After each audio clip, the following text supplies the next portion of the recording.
Hey, wrestling fans, this is Rick Blade telling you to tune in for BJ, DG, best wrestling talk on YouTube.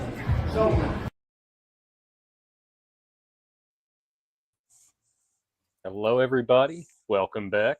BJ here, DG over there. How's it going, everyone? What a week in wrestling, and I can't wait to start talking about it. Let's not forget about Chef the Ref. Hey, everyone. How y'all doing today? Yes, he is no longer Chef to Death.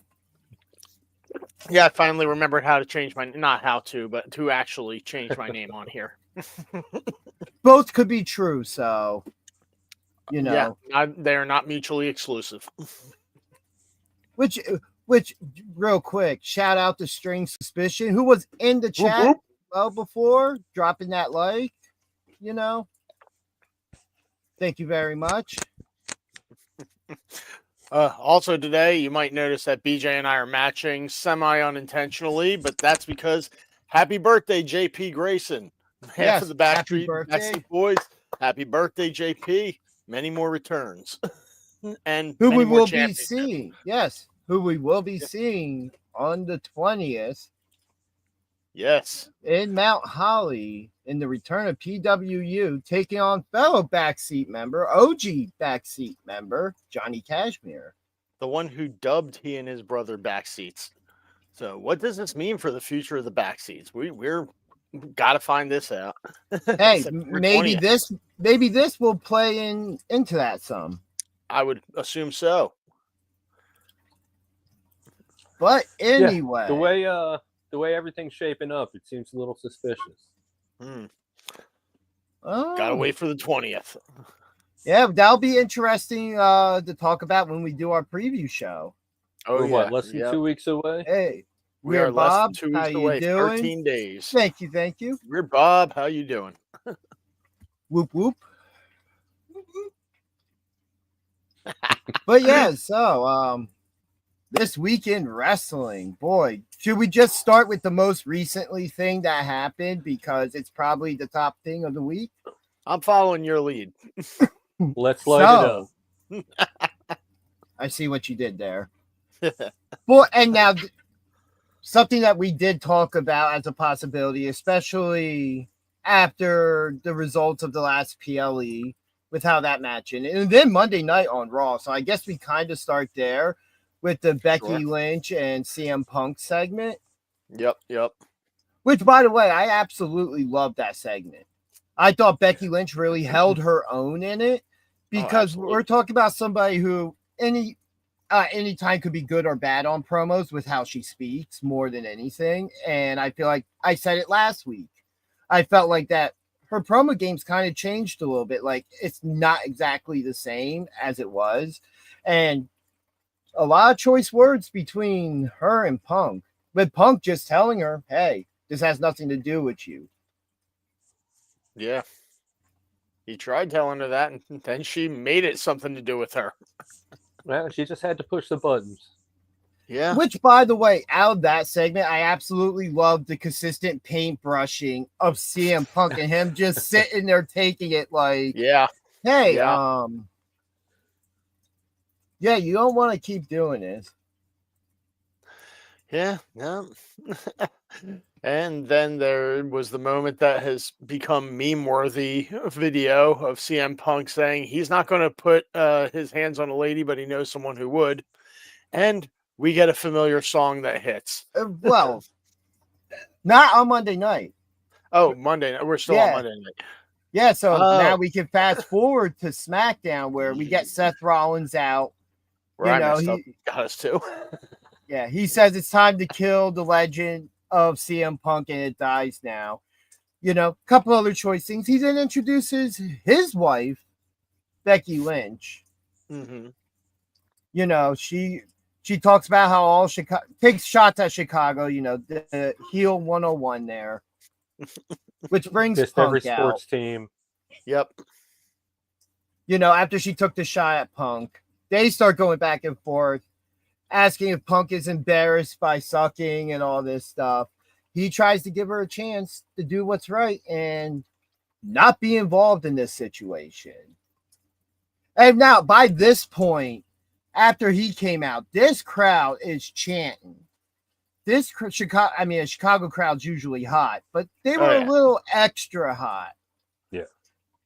And Punk goes to leave the ring. Becky's still talking trash. He just posts up against the ring.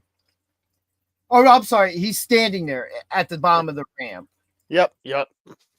And just then we waiting, get to the spot I was talking about. And then a moment that we all saw coming, especially after the end of the last PLE in Paris. Especially after ShopWWE.com's AI ruined it. Yeah. Way to be, boys. Someone's getting Cheers. fired. And we hear the words, light it up. Mm-hmm. Or let's light it up. And we get the return of the wife of CM Punk, AJ Lee. Crazy as ever. Hey, Barry can even be seen at the bottom of the cam excited. Yeah, right? Yeah. AJ Barry's Lee fan, huh? apparently a big AJ Lee fan. He wasn't even born the last time she wrestled. He's only heard tales of her in the ring. Yes. So, and we get AJ Lee's whole entrance, skipping around the ring. We get a nice little moment of her and Punk looking at each other.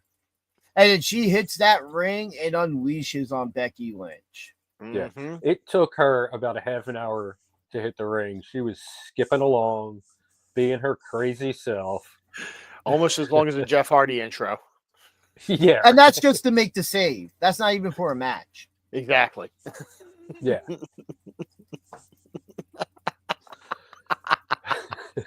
Good old Dancing Jeff. But yeah. It's like in the video games when you pick a really long taunt for your created wrestler. You're like, oh, I get hit every time I try to. Right. Yeah, maybe you shouldn't have a 20-second long taunt in a video game. I absolutely loved the segment with them. I thought it was very well done. And you could even tell because they did something big at the beginning of the show as well. You know, and the front of the half of the show was also very commercial heavy, which is usually very telling that if they're doing a lot of commercials now to get them in, we're getting something big probably at the end of the show, or at least something that's a longer moment than normal. Mm-hmm. And absolutely loved the whole thing. Them embracing at the end was great to see in front of that crowd. And even the stuff, if you've been on social media afterwards, Becky Lynch forgot her Intercontinental Championship. So then we have AJ Lee parading around with the championship in the ring and everything.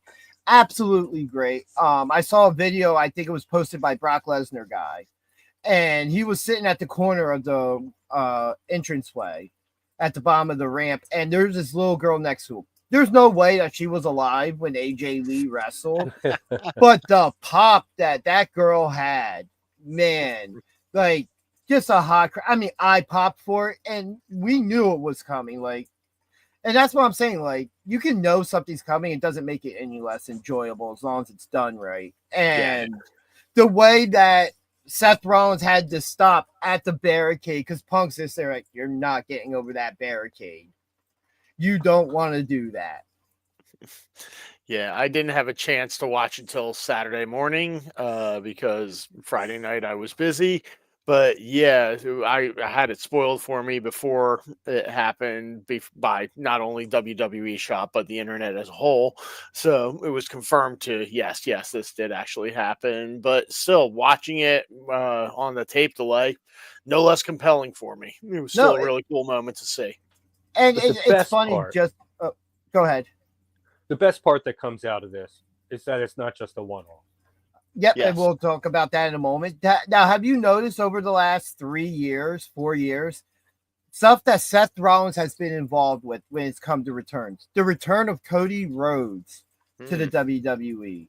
The return of CM Punk. Yeah. As well. Yeah. No, well, not the return of Bray Wyatt. No. Like coming back to the WWE, you know, and now he's also involved in the return of AJ Lee. Like big moments that are credited, just to point out, that are credited to his name. Yeah. Now, as you also mentioned, this isn't just a one-off for a mixed tag team match with the Lynches versus the Punks. You know, this is a long-term deal that AJ Lee has signed. What are some of the matchups you guys are looking forward to seeing in the future? I told y'all two of mine before went live. Two of mine being Roxanne Perez and Liv Morgan, just because of the size matchup. Another one just thought of, I wouldn't mind, would be something that happened back in that era, but now they get the time to actually have a good match, would be Nikki Bella and AJ Lee. Is she still around now? I thought that was just a one-off. And I'm not going to pretend Nikki Bella is on AJ Lee's level of wrestling. Oh, no. Ever. Never pretending that.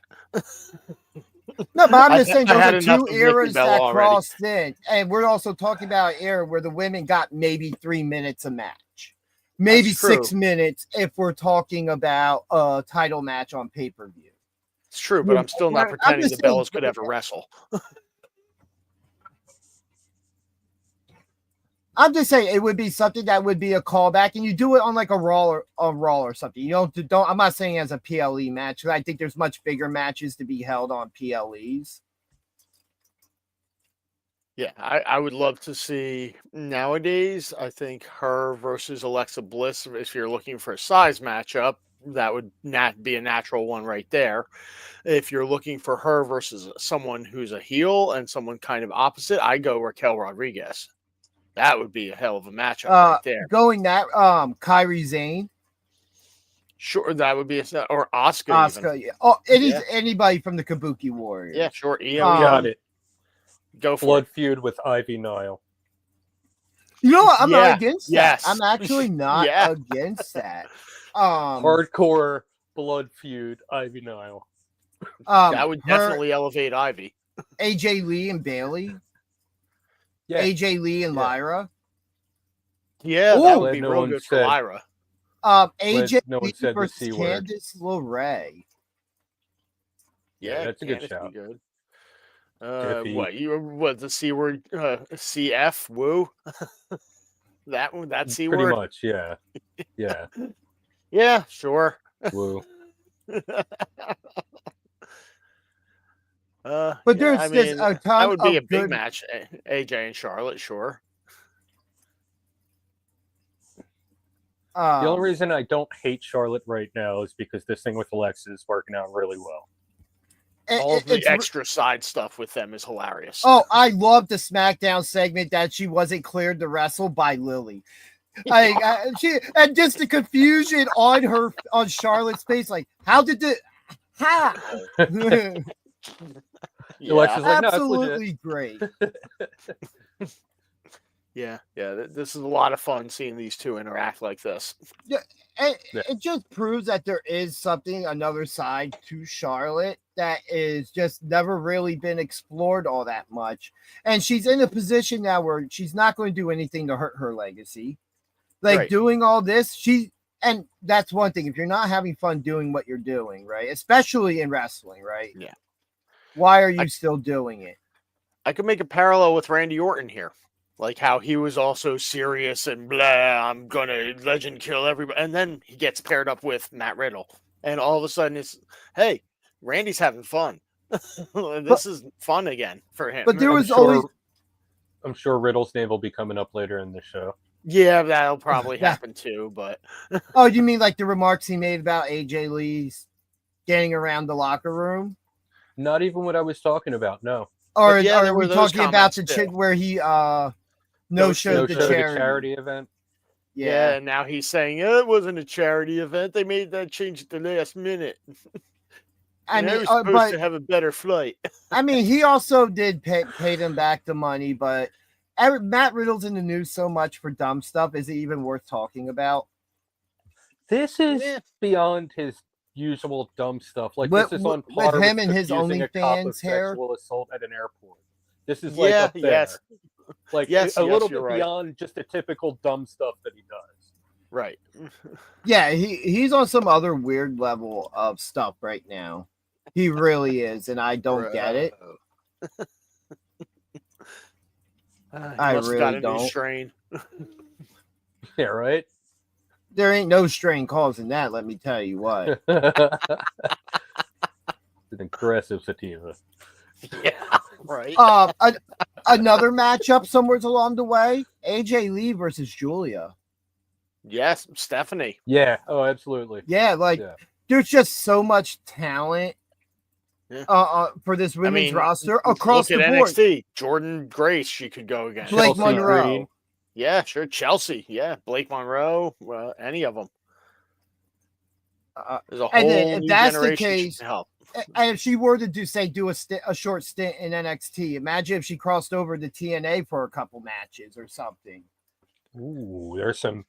Ooh, Masha. Yeah. Dana Her Brooke. versus Masha was the first one that came to mind.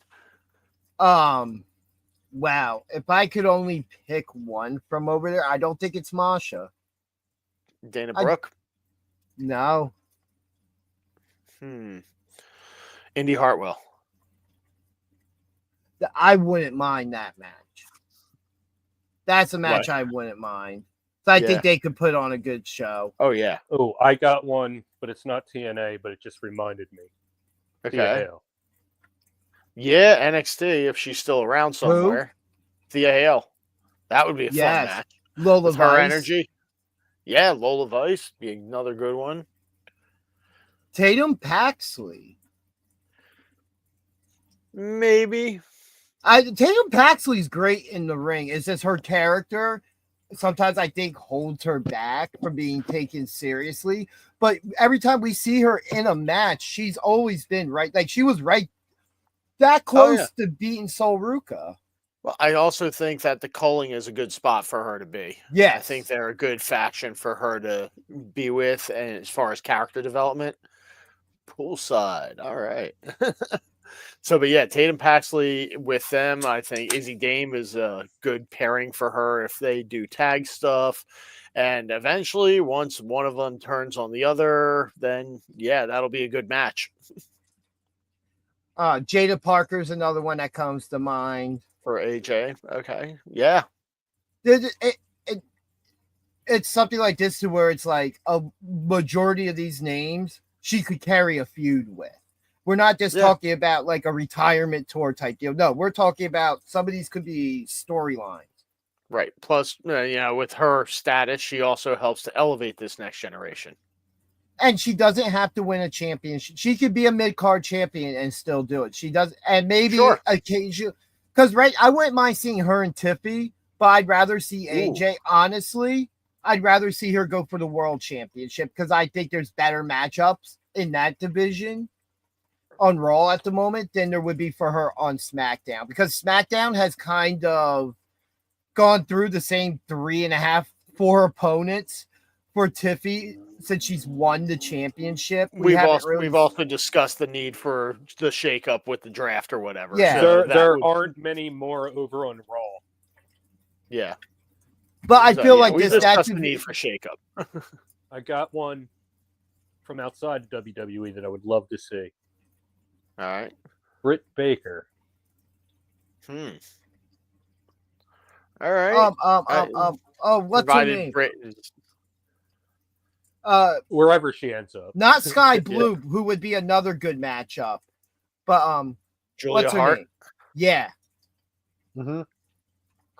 Tekla at that point. Marina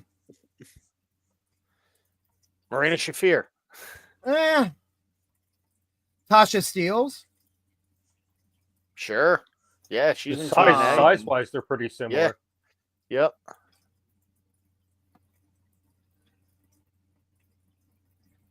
Yeah, you can put her up pretty much against anybody that you want to elevate. Versus Toni Storm. Ooh, yeah.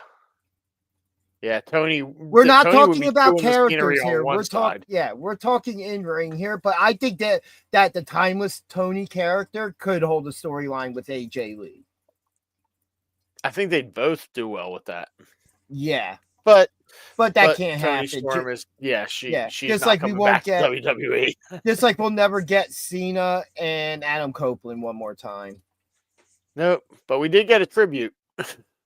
You know what? Speaking of that, real quick, you know what's another match on the Cena retirement tour I wouldn't mind seeing? And I think we said it before, I just don't remember. RVD.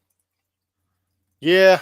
Because they only really had one match, and it was the one night stand match, and we never got a true winner out of that match because Edge interfered to get the everybody WWE. interfered in that match. No, that was the Edge interference at the end. That match at stayed end, one on. But No, that match stayed 1-on-1 till the finish. That match stayed one night stand, 2006. Yeah, that match stayed, or 2005. Stayed 1-on-1 till the finish, and then Edge came out in the biker suit and speared Cena through the table, with the motorcycle helmet, right? Yeah, I swear there was more interference in that match. No, there was other matches. I'm thinking of other matches on that. You could be thinking of the original one night stand. No, they did before that one, like the reunion show. No, I'm talking about the one where RVD went over and. No, they all just came out after the match and celebrated. Yeah, and there were other matches throughout that. Like every other match on that card had a lot of interference. Because ECW. Right. So other things from Raw this week. I thought Finn Balor and Dragon Lee had a fantastic match this week on Raw. Oh yeah, absolutely. I actually really enjoyed that match. Not that I wasn't expecting not to, but I just haven't seen Dragon Lee booked really strong lately. And it seemed like in that match that they let him have a showing in that match, which is good. But I'm hoping that's just not something that has to do with their relationship with AAA. And now they want to elevate the luchador, so those guys will be willing to come over. I mean, Dragon Lee was someone who was there and they were like, using here and there anyway. It's not like they're like bringing someone new in. Like he's someone who, like, when it got around to it, he was going to start to look better and better and be booked better. Yeah, he's part of the LWO, so I mean he's established there. I mean, that's another thing. Like we had this whole faction built up, which they've kind of split up, but not really. Rey Mysterio's injured. We never see them together truly as a group. It's kind of the conversation we had about the Kabuki Warriors for a while, right? Well, are they still a thing? Or what? I'm sorry, Damage Control. Like, is Damage Control even still a thing? That officially ended. That but I'm just saying before. Like leading up to the official saying, like we would have conversations, like we really don't see them together no more. And once Dakota Kai got released, we were like, all right, there it is. There's the nail in the coffin. They actually like officially said at some point in the last couple of months that Damage Control was over. Yeah, but they did that after the Dakota Kai release. I'm just saying, leading up to it, we had conversations about it. That's what. But that's something like, what's the difference? It's 3 out of the 4 remaining members in a new thing. Like, so the name's different, you know. But now they're breaking up. But I forget what I was going to say before that. Had nothing to do with Damage Control. Yeah, I don't remember either. What were we just talking about? Finn Balor, Dragon Lee, LWO. Oh, yeah. What was I going to say? Yeah, the LWO. I was saying this hasn't really been booked as a group. We just. I mean, there's only 3 of them left, and have they been at ringside for each other's matches? Like, Zelina Vega's on. Oh, there's another match for AJ Lee, Zelina Vega. That yes, absolutely. Zelina left the group. No, she just went to Smack. She got traded to SmackDown. Yeah, so she's still. I think she would still be a member of the group. She's just on a separate show. She's not a current member of the group, and hasn't been associated with them since. Well, I know that she's going on with other associations. Yeah, but I think the last time we saw them together was at PLE or something, like one of those backstage segments when she was United States champion. They're still in good standing. She's just doing her own thing because they're not on the same show. I would have that feeling, that LWO, say, got traded to SmackDown for whatever reason, then maybe we would see them reunite just because. No, I feel like they took her out of that because they had to get her over on her own, like not on her own, but like doing other stuff. Oh yeah, and then just let her disappear off TV. WWE booking 101. We get them over, and then we take them off TV. She won a belt. And then she lost the belt. And when was the last time you saw Selena Vega on TV in a relative segment? Like at least once a month. Oh, she gets on TV once a month. Damn, she's really over, man. But like, you know, she's like definitely involved. No, I don't get it because she's insanely. The fans love her. I don't get why she's not on TV more. Because they have to push Julia, and that's like otherwise. Or are they pushing Kiana James using Julia? Well, either way, like, well, no, but I mean, as far as in ring. No. I'm just saying, like, we just don't really see a lot of her, and it's like it's another person who's insanely popular, and they're just like not using her, or they're using her on main event on something that nobody watches. I mean, she's definitely like on the lowest rung of the card on that show. It just sucks for her because she's talented, and I would love to see more from her. I mean, she just recently won gold. What more can you ask for from someone? I think that's titles. I think that title's changed. No, because Julia beat her for the title, right? Right. I'm just saying we just haven't seen much of her since then. And I want to say the last time we saw her, maybe it was in a rematch with Julia. She's been around, but she's done like nothing. We've seen her backstage. Well, speaking of people we haven't seen much of at the arena recently that we got some news about this week from Adam Pearce was Bayley, that he has finally spoken to her and that she'll be back soon, even though he said she sounded kind of weird. But we didn't get a video package this week. Yeah. So this was the Bayley update. So yeah, I'm interested to see what's going on when she gets back. Is she going to be like a multiple personality type of thing, like a McFoley but female? What's going to be happening? It's going to be interesting. Face painted, completely insane. Okay, sure. Like not even face paint that's coherent, just like weird squiggles and stuff, just like splatter. Like just child's finger paint that's different every week. Like Guarsho face paint. You know what? I don't like. I don't mind the split personalities thing, but what I would want to see is the idea. Let's say during her entrance, she comes out like doing like we'll say like ding dong Bailey, right? Like that the COVID heel Bailey, right? But all of a sudden, mid entrance, she changes into Hugger Bailey. And starts looking around for the big inflatable things like, where are they? Like, we see it happening almost real time. Or during a match, we start seeing, like, the mannerisms.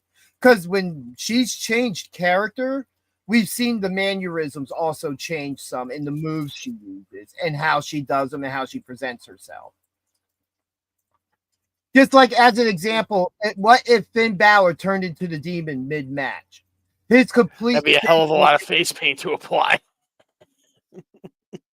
Well, no, I'm just saying the personality though, like the person that where he starts doing the Demon mannerisms and not just the Finn Balor mannerisms. He starts doing like that crawl on the mat and stuff like that. And if we were to see that change mid-match, you're just like, ooh, what? You know, I want to see a conflicted Bailey. I just hope it ends with a heel Bailey. That's what I hope. I want to see full-blown heel Bailey back.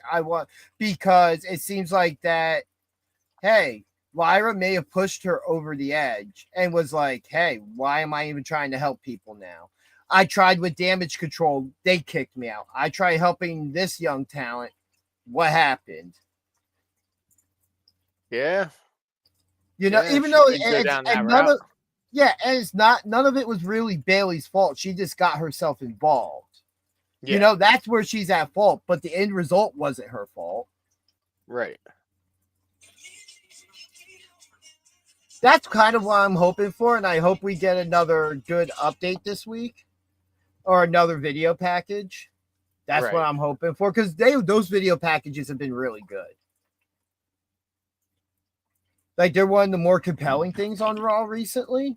Yeah, it's like when the Wyatt Six were on their way and they were having all those video packages with the QR codes and whatnot, and that was compelling at that point. And they should probably do something like that again with the Wyatt Six, make them compelling again. But that's I think with Bailey. Bailey's been coming on with this new character. Yeah. So see where it goes. Yeah, I don't think doing the whole QR code thing while the Wyatts are actively doing what they're doing. I think I'm not saying doing the QR codes, but but it's time for them. They're in the ring now. We're actually seeing them compete. Like, hey, this is good. It'd be nice to see maybe some. It was cool to see Bo Dallas going like backstage as himself and like before the tag match the other week, but then you also got, you also need more like of the creepy factor from the Wyatt Six too. That comes all in due time, because right now they've done enough to where even the entire division is kind of like, we shouldn't have let this happen. Maybe DIY was right. And now look at where we are. We're now not only going against Gacy and Loomis, but we're going up against the entire Wyatt Six every time, because they're at ringside whether they interfere or not. That's still an imposing presence there.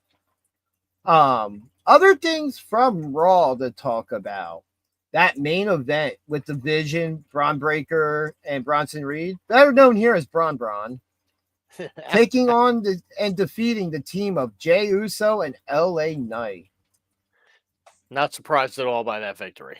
No, neither was I, because it really seems like LA Knight, I think they're starting to drop the seeds of he may turn heel, or at least go out on his own and start focusing on winning gold again.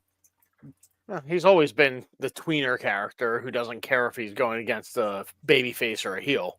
So, that's never changed. That's been consistent the whole time. Yeah. Had a good beatdown after the match. LA Knight tried to save Jay, or at least to still be involved, getting his licks in, and he gets taken out. Out comes Jimmy Uso to make the save with a chair, and he gets in the ring. The Vision scurries off, and you can hear Jay telling Jimmy he needs him. Are we looking at the Usos reuniting to take on the Vision? Maybe. Even more so. Even more so, if the Usos are reuniting, does that mean that we could at some point be looking at, and it's a played out storyline for most people, but the OG bloodline reuniting again to take on the Vision? Common enemies at the moment. Roman's going to be out. To be what's happening. Roman's going to be out for the foreseeable future. He knows he's going to need the help at some point, probably get to Seth. And Seth also has CM Punk to worry about. Jay's probably still going to want that world title. Roman wants that world title. LA Knight wants that world title. And who knows who else could show up and get involved in this story at some point. With just in the general vicinity of Seth and not necessarily everything else. Because when you're champion, the target's on your back. Oh, yeah.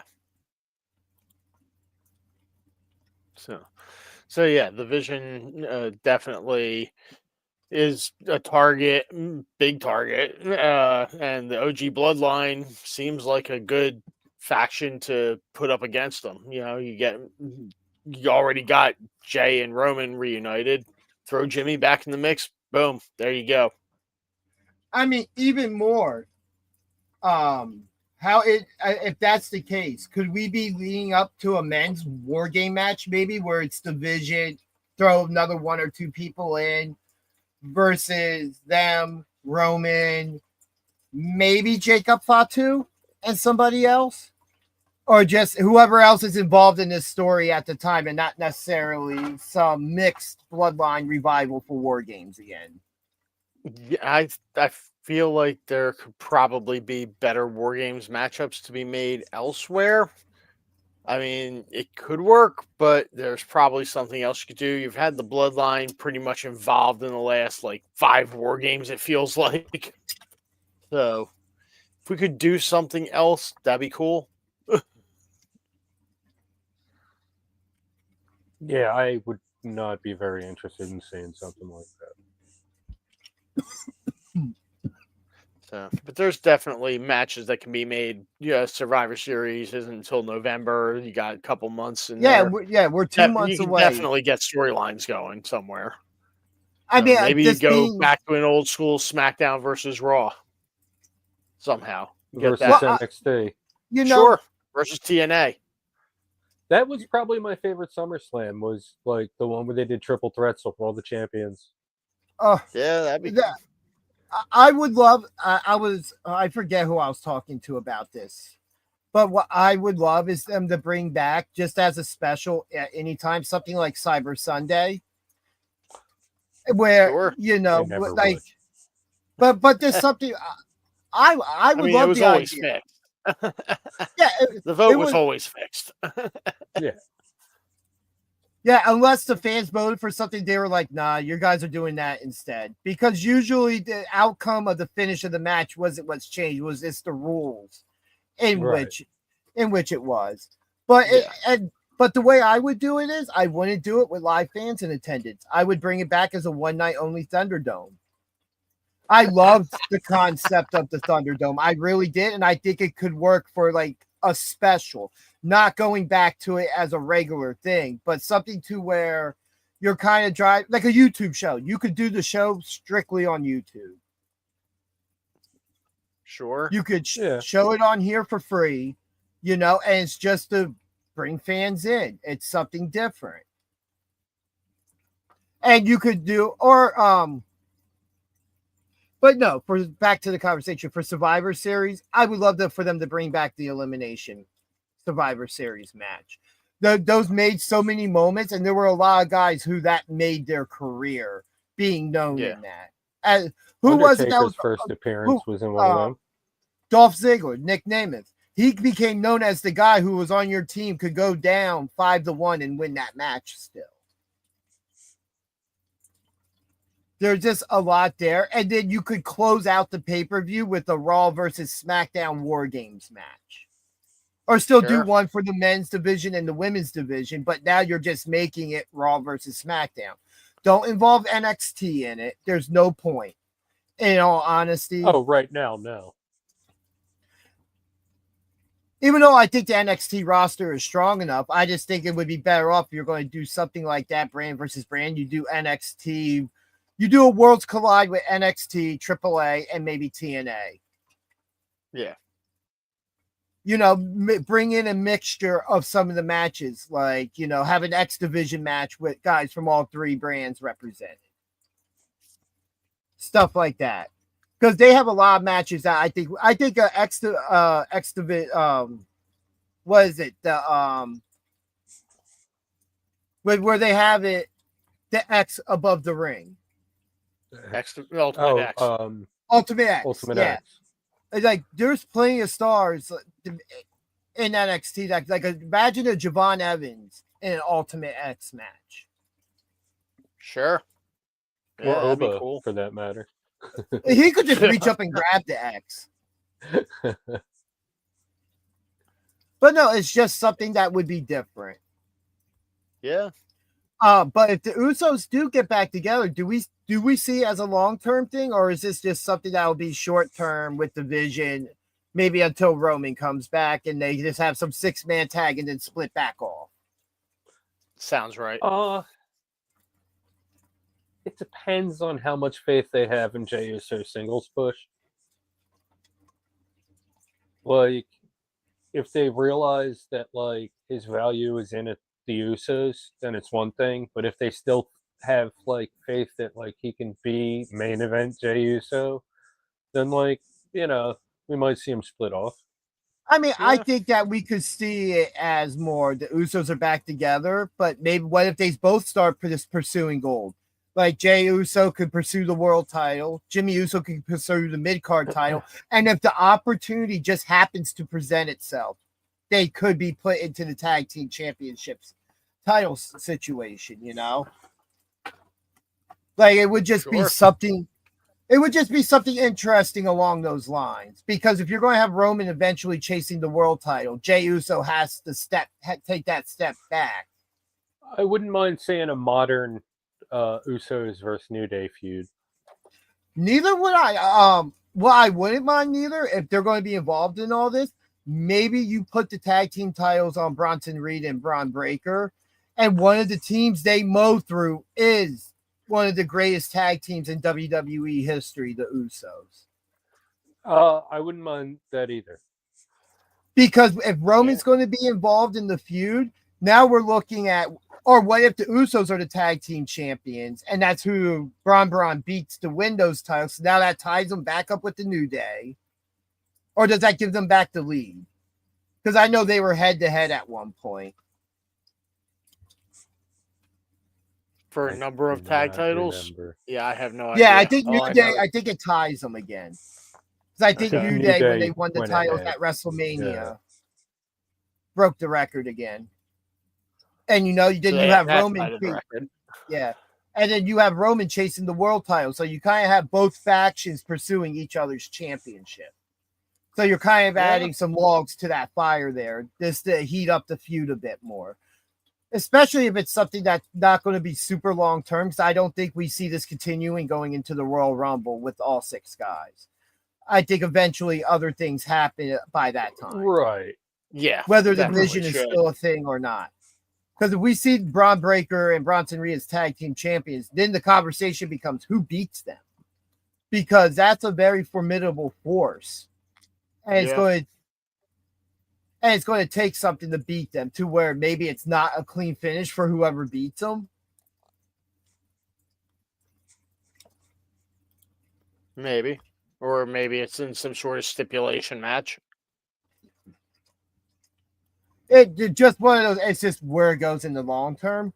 But in the short term, like, especially leading up to War Games, I mean, and it could be a red herring, but it's about this time we would start seeing maybe those seeds slightly be planted just in case they want to go that direction. Yeah. Like, maybe Roman and Seth aren't even in War Games, but those other guys are, you know, so they could be paired off with anybody else. And it's just, hey, you know, mixture of feuds coming together to present this War Games match, especially if it were to be brand versus brand or something. Or even better, what if they were forced to team together in War Games?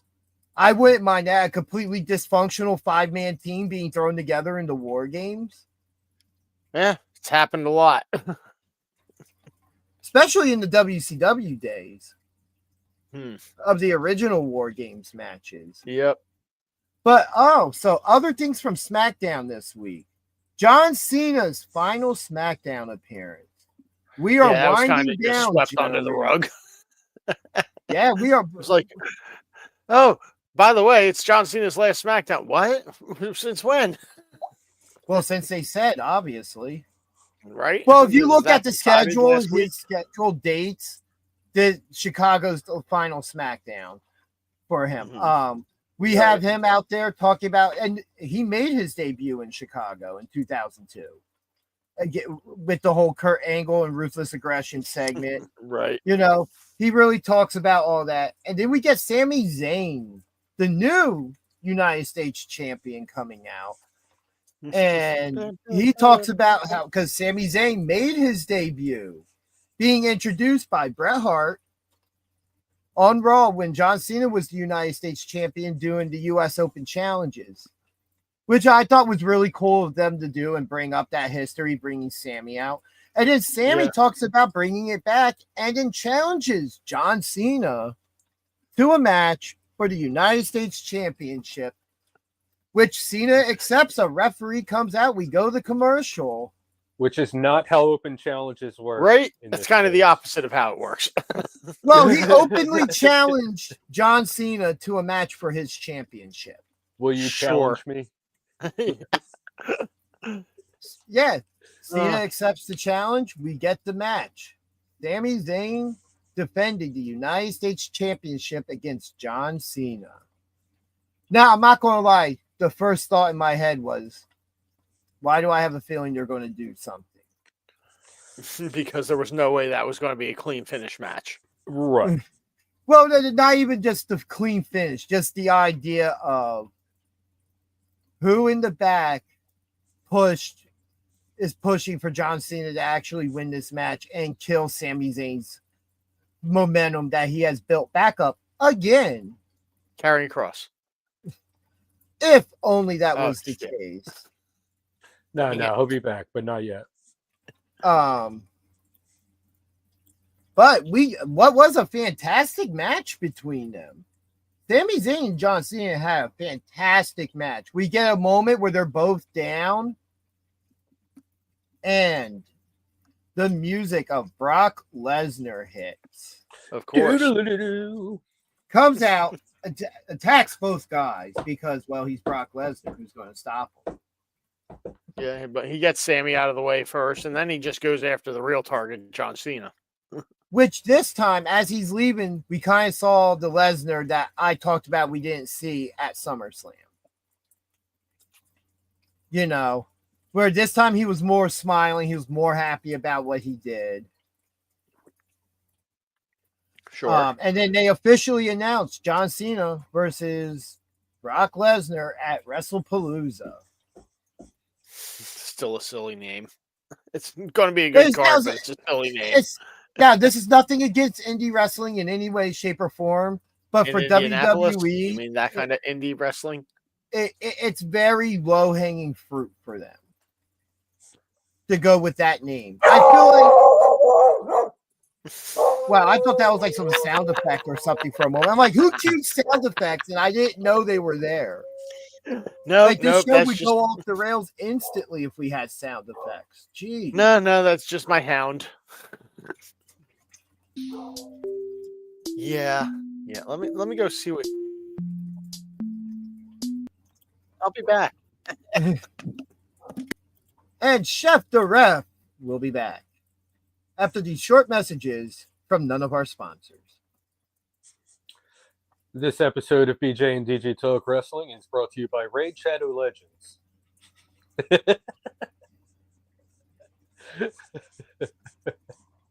Which, since we're here at the moment and we have a little bit of pause here, everybody do not forget to go check us out on Twitch, where we will be debuting and simulcasting both here on YouTube and on Twitch at the same time.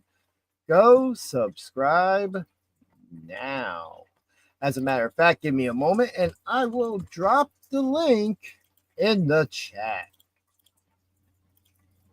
We are very excited about this. It's going to be a lot of fun.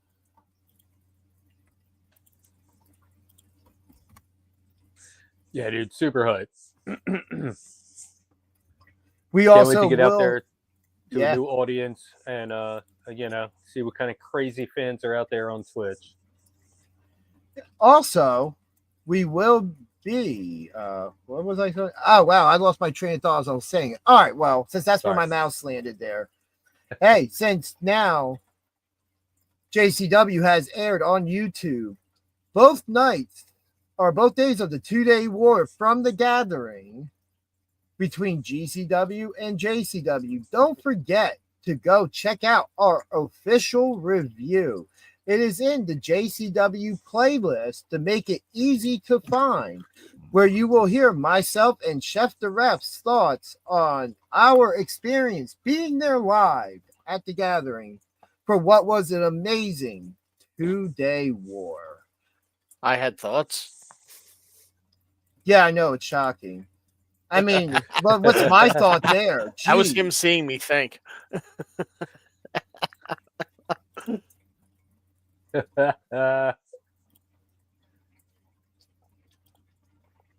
sorry, Rick. Yeah.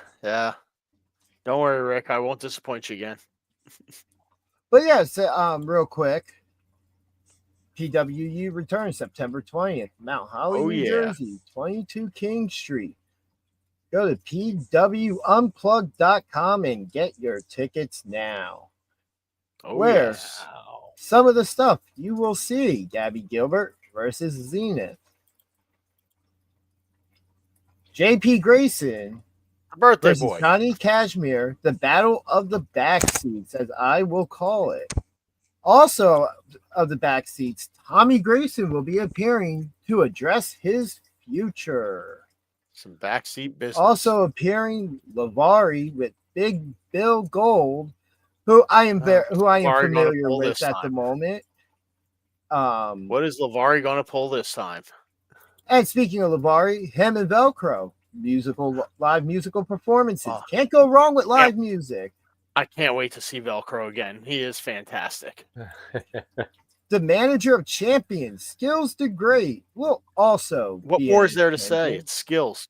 And one of our personal favorite people on this channel, Todd Rod as Rerun, will also be in the house for this event. We also have the title unification match of PWU Women's Champion Mercedes Martinez taking on the SPO/Hybrid Women's Champion Tasha Steeles. It's my early call for match of the night there. That is going to be an insanely great match to see. Oh, yeah. Yeah, and we have Mercedes, representing AEW, and Tasha representing TNA. So a battle of brands here as well happening at this event. Yep. I don't think Mercedes is officially under contract with AEW anymore. She's Ring of Honor, I do believe, still. Oh, is she Ring of Honor? Okay, yes. Yeah. Now, as I quickly popped on during BJ's stream last night, which go to his channel and go subscribe now. He goes live every Saturday night when he's available to do so. Go check it out. Sometimes, always. As it was supposed to originally be for the world title. Kid Legend and Rick Blade. That is an insanely hard match to pick. I know, right? Yeah. I'm not sure if I'm supposed to announce this yet. Ooh. Well, I can show this match. There is a tease of things coming, but another match, Flash Carter will be taking on Boom Harden. Flash Carter really impressed last time. Oh, yeah. Oh, yeah, and if you're not familiar with Flash Carter, look him up online. He's one half of the tag team called the Shot Callers in ISPW, where they had just recently been the tag team champions over there. But if you're not familiar with Flash Carter, get familiar with him. The man's going to school to be a doctor, a heart doctor specifically. Yeah. And if he's that smart to be a doctor, imagine his in-ring IQ. Oh, yes. Definitely recommend looking up some of his matches. I don't think you would be disappointed. Not at all. And then also don't forget Pro Wrestling Star Academy. You want to learn pro wrestling, this is the place to do it. Tuesdays and Thursdays. Downtown Mount Holly. Yeah, 22 King Street. Same place where studio sessions for PWU is happening. Yeah. Tuesdays and Thursdays, you can train with Gabby Gilbert. And on Mondays and Wednesdays, train with Pat Dynamite. Or if you're just a wrestler and you want to show up and just do some training in general, you could do that as well. $10 mat fee or $50 a month. Convenient. And again, as always, just to bring it up again, don't forget to subscribe to us on Twitch, because in the next couple of weeks we will be going live there. Yeah. And it looks like we lost BJ. For a moment. He'll be back. He always is. He's now disappointed Rick Blade. Yeah. Nope. I was here. Ah, there he is. I was coming back.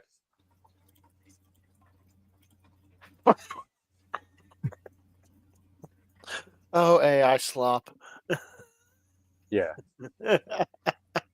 I'm a fan of just like very off AI stuff, and I laughed so That much was when off. AI spit that one out. That was off. Yeah, Oh yeah. I look great in it. I really liked the Aleister Black video package this week before the match with him and Damian Priest, which Aleister Black wins that match. Kind of surprising. I was actually kind of surprised. I expected Damian Priest to win it and then maybe an attack after the match to continue because this feud is far from over. Where does this go? Do we see a match between them at Wrestlepalooza possibly? Or do we save this for a later show? Nah, Wrestlepalooza is most likely. They got to fill out that card still.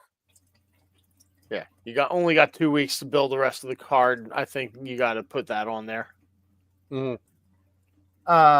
I think we'll see Randy Orton, Drew McIntyre on that show. That was a great video package this week with the back and forth between both of them, essentially. Yeah, there was a lot of backstage segments and video packages in a row before we got that U.S. title match between Julia and Michin. Yeah. Which was an okay match. It ended exactly how I... More after the match, that's Kiana James that attacks Michin after the match with her purse, which, okay. Well, that always had a brick in it in NXT, so maybe it still has a brick in it. Yeah, probably. And then, yeah, that's all of the main roster shows. Anything that stuck out that you could be looking forward to this upcoming week? Obviously, AJ and Becky. That's first and foremost. And we do know that AJ Lee will be in attendance tomorrow night for Raw. There we go. Priest and Black going forward. Like, I'm loving this feud, and I can't wait to see how it ends up. I really want to see them in something like Hell in a Cell or a casket match or something. Yeah. Because casket match especially. I've been on that one because I'm like, both of them would be perfect to carry that legacy and have somebody who would have that as a go-to match. You think they could pull that off on Wrestlepalooza with it being on ESPN? Yeah. Their first thing on ESPN. You want to go casket match for that? Opening match. Okay, sure. Why not? Let's do it. All right. Start the ESPN audience off right. No, all right, but if I'm just looking at it from a booking perspective, regardless, if I'm looking at having Randy Orton versus Drew McIntyre, John Cena versus Brock Lesnar, Io and Stephanie Vaquer, and possibly Becky Seth versus AJ Lee and Punk, I'm kicking off with the casket match. Sure. I'm kicking off with that match to get that, because that crowd's going to be fired up for that match. Like, do we know if this is going to be like a 5-match card or a 7-match card? I think it will be somewhere around 5 or 6. Because that's typically... I would start off with Punk and AJ against Becky and Seth. Now, here's also why I say the casket match. I just looked this up. The last WWE casket match was at the Greatest Royal Rumble in 2018, where The Undertaker defeated Rusev. Okay. So it's been 7 years since the last casket match. And it's Damian Priest and Aleister Black. That is a great match to kick off the show. Sure. Just so obviously, you have Cena Lesnar closing it out. Yeah. No, I'd have Punk and AJ versus Seth and Becky closing out the show. Interesting. Because that's been the ongoing feud, and Brock and Cena, but they have to follow up Brock and Cena right away. So we'll see. At least if that would be the case. But I could see Brock and Cena realistically being the main event. But also, we thought that at Paris, it would be, or at least I did. I thought it would be Cena and Paul in the main event. No, that was never going to be main event. No. You know, I mean, just because it's Cena's last match in Paris. That's why, you know, like that last match. But it was only against Logan Paul. But it was only against Logan Paul. I mean, we say that at the same time, but hey, he's billed as one of the top guys, and he is his reactions get him as one of the top guys. Just like people want to be mad at Jey Uso because of his entrance and they criticize him in the ring and everything. But how many people get louder reactions or even equal to that in WWE to Jey Uso at the moment? Cody Rhodes and Roman Reigns? Yeah. But still, I mean, you still had the fatal 4-way for the World Championship match in Paris. That was the main event. Yeah. There was no way that if it wasn't for I think if it wasn't the setup for Becky Lynch to get involved, to set up the AJ Lee return, that match, I don't think that match means main events and that undercard. No, that defaults to main eventing because there's gold involved. One of the biggest stars in the company. I mean, we've seen in the past in history that WWE, I mean, not under Triple H, though. I do give credit where credit is due. When it's come to Triple H, unless it's a feud that transcends the championship to a point and is bigger than that storyline, we've always seen the world title or the WWE title main event PLEs under Triple H's booking, which is something I do appreciate because it always should be one of those two titles main eventing. And if both titles are on the show, it should be 1 and 1A and one should undercard the other, in my opinion. And the world title matches should always be at the top of the card. But I get the idea of opening the show with one and ending with the other if you have both on it and bookending it. Sure. I get that. I'm just saying I get it. I don't agree with it, but I understand it. I say maybe one exception would be if you have like a King of the Ring tournament, you have that tournament final match after your World Championship match. Yes. Yeah. I absolutely agree with that. Just because it's the main event of the tournament that was that show. Right.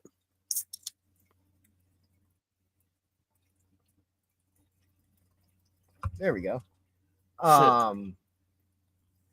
Other things I wanted to talk about this week, which has been a storyline in AEW recently, and that's this Mark Briscoe MJF storyline. And MJF, since he's been with her whole Hurt Syndicate thing, has really been back in the center of all the story, right? Mm-hmm. They've really positioned him back to where I feel like he should be. And so this put some lead up to this. Mark Briscoe on Wednesday night on Dynamite came out and cut a promo and says he wants to focus on winning goals, and that's specifically the TNT Championship from Kyle Fletcher. We get Don Callis and all that out, and he's like, hey, you got to beat my boys before you get to... Okay, let's have a match right now. He has a match and defeats Lance Archer. Yep. Move on to last night on Collision. In the main event, he takes on Takeshita, which was another great match. Mark Briscoe, even at his age and some of the brutal stuff he's gone through, the matches he puts on are still top of the line. And him and Takeshita, great match. I watched it while I was watching BJ's stream, as a matter of fact, and slightly doing run-in interference on that because, well, I'm the Danger Ginger, and I live dangerously. And so we get MJF coming out, and Mark Briscoe has to win this match to get his match with Kyle Fletcher. MJF comes out and hits Briscoe, costing him the match. Takeshita picks up the win. Directly after the match, these two start the brawl. It brings security out. And after they get split up, we get MJF of all people on the mic saying, I am tired of this. I challenge you to a match anywhere, any place, anytime, any stipulation. Mark Briscoe accepts the challenge, but he's also like, I've been through so much over the years. I got so much going on in my head. I accept the match. It's at All Out, and I'll let you know the stipulation later. Did you recognize any of the security guards? I was going to get to that. Week? Yes.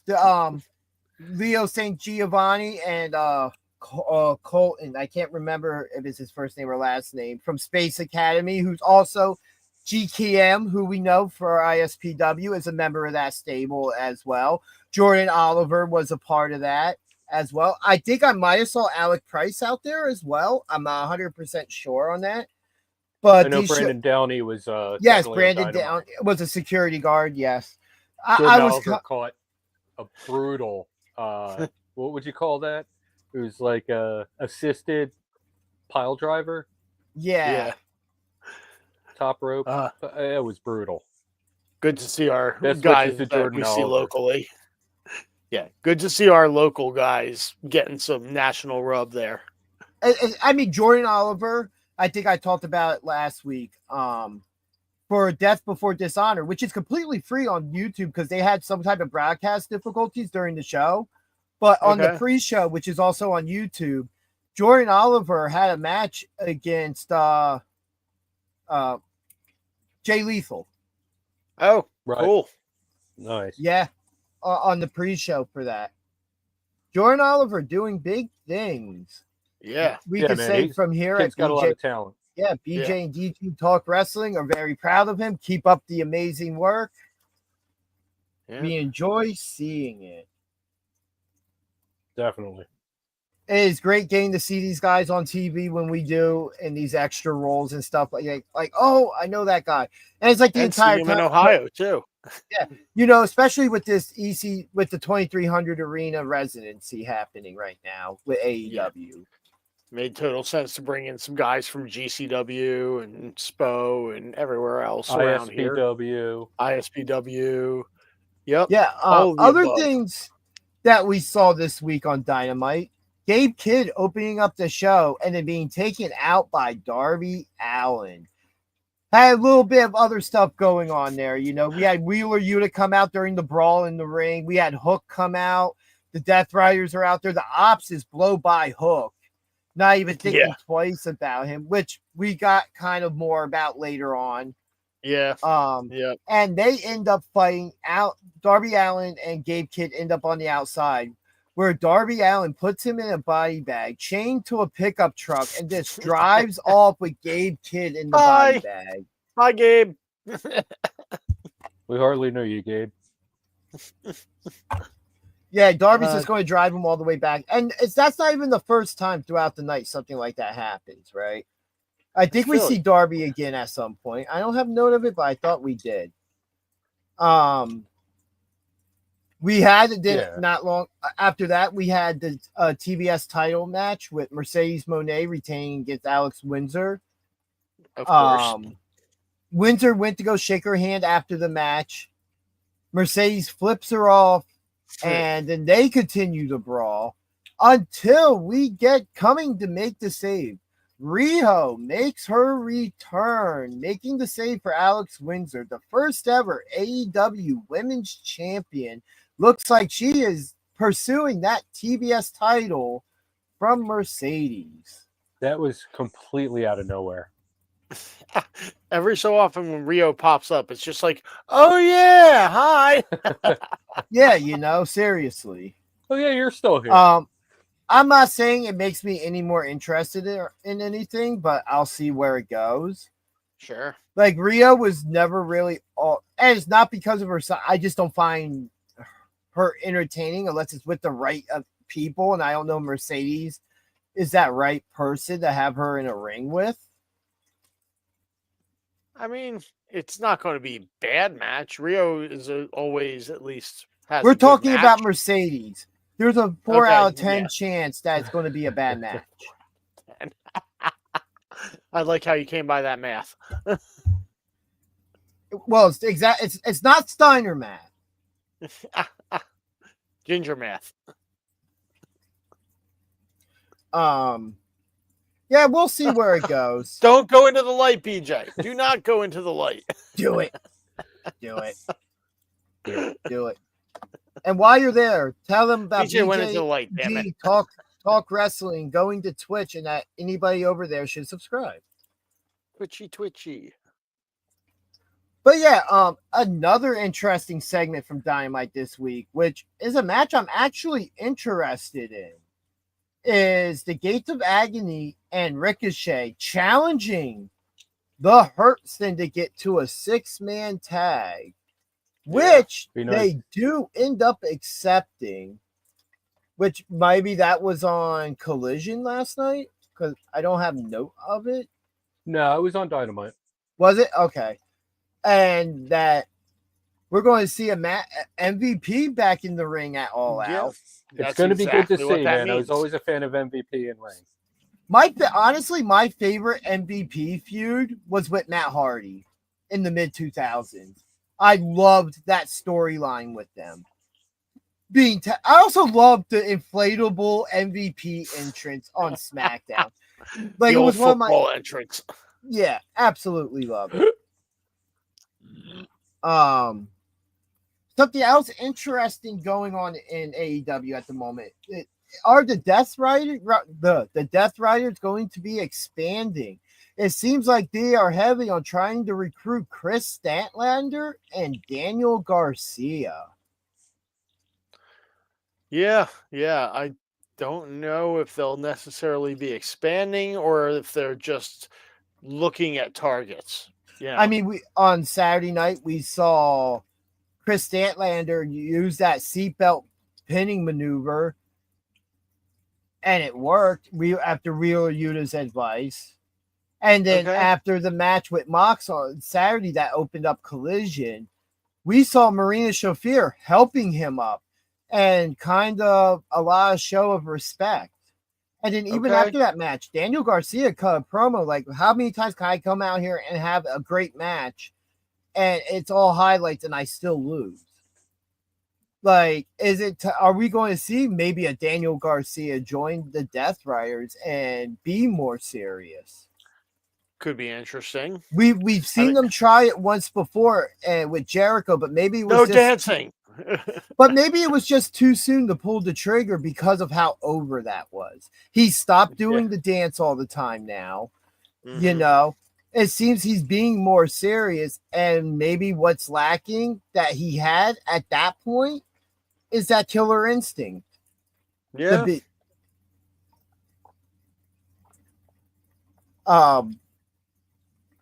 Yeah. Then we have this Cope and Christian versus FTR thing just continually escalating. Well, yeah, that's just going to come to a fever pitch, and you know, I assume that All Out is going to be where we have the big match happen. Yeah. Something else interesting from AEW this week. There was a segment, backstage video package segment or whatever aired with Big Bill and Brian Keith. Big Bill is really talking a lot of trash about Philly and stuff like that. But then he talks about how real fighters and real wrestlers or whatever come from New York. And he's like, you know who else I haven't seen in a while who's from New York? And who he calls out for a match. The Mad King, Eddie Kingston. Ooh, Eddie's healed up. Oh, thank you. Now it's time for me to start really watching AEW again. If Eddie Kingston's back, then I'm all in. Well, we didn't see him. He was only name dropped. But wow, it's one of those moments where it's like, oh. So could we see maybe Big Bill and Eddie Kingston at All Out as either the main event of 0 Hour or maybe the opening match of All Out? I don't care where it is on the card. I want to see it. I don't care. I just want to see Eddie Kingston back. Now, absolutely. The world is cold. You better bundle up. Another thing that was interesting this week, speaking of video packages, the Outrunners video package. So they kind of have like this jungle predator type thing going, right? Or like they're just hunting in the jungle in general. And all of a sudden you hear a noise. They look over and it's not familiar faces, but people in masks that you automatically know who those people align with. And when I say who they are, you're going to know who else also appears in this video package for his return. But the boys. And then the Outrunners turn around and there is standing Dalton. Yes, Dalton Castle, which it looks like we are going to have an alliance of some sort with the Outrunners and Dalton Castle as they go through their trademark you crazy son of a bitch or whatever, and then they all high five and all that, and the video package ends. So Dalton got the boys back too. Yeah, the boys are back in town. Yes, the boys are back in town. Excellent. The boys are back in town.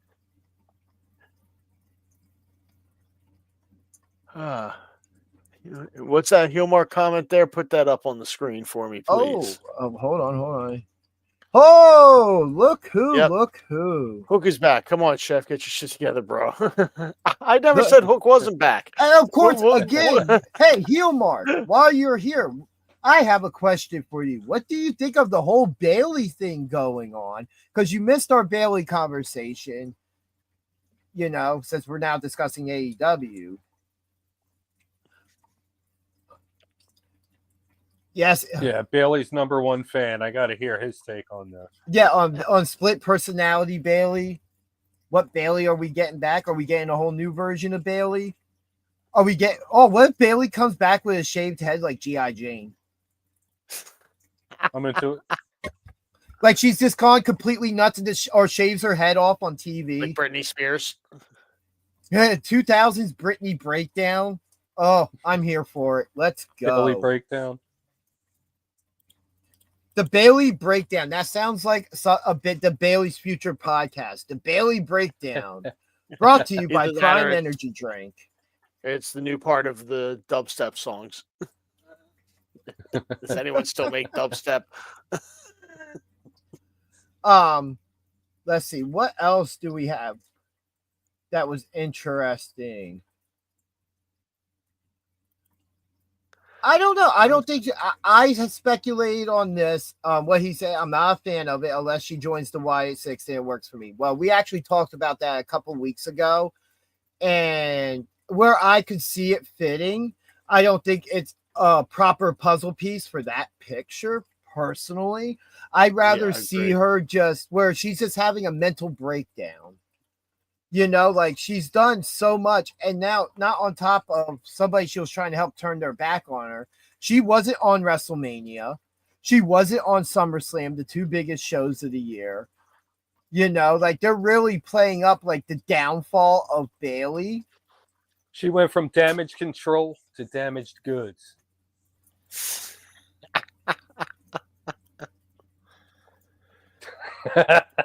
Yep. I don't know why, but that's what that brought up in my head. All right.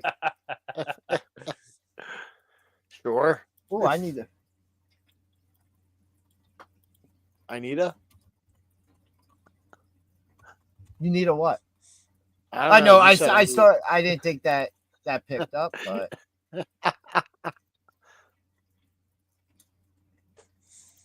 Gothic Bailey.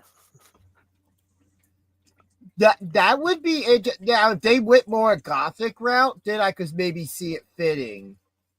But in the end, when it comes to another female joining the Y86, in the end, it's going to be Alexa Bliss. Zombie Bailey.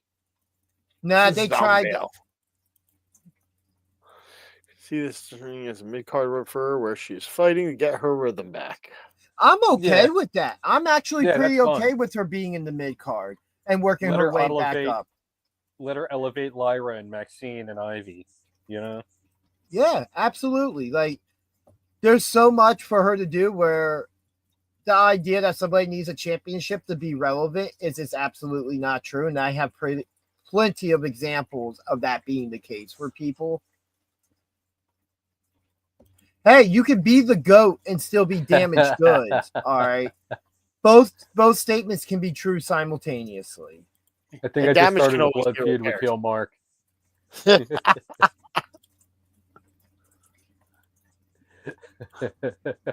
Something tells me that's a blood feud you don't want, BJ.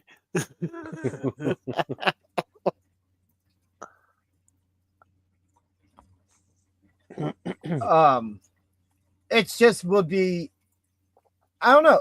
With the stuff with Bailey, they've shown plenty of paths it could go. So, like, I think we get a whole new version of Bailey. So we're getting her. We were given her history. We know something's off with her, as Adam Pearce said. Nonetheless, even Lyra's to the point where she's kind of worried now. So we'll see where it goes. Maybe this is something where Lyra is now going to feel responsible and try bringing her back to the light, like as her role. What if, regardless of what Bailey we get, Lyra's not the target? Who's the target then? I hadn't thought that far in advance. Oh, hold on. What if? Now, hear me out here. What if we get a new version of Damage Control? Damage good. I don't. No, think about this for a moment. We have a Bailey who seems like she's kind of drifting back toward that dark side. We have an Asuka who's kind of drifting back to that dark side, to where it could be Bailey, Asuka, and Kairi. And Lyra. No, I think Lyra has to be on the other side of this. They need her Dakota Kai.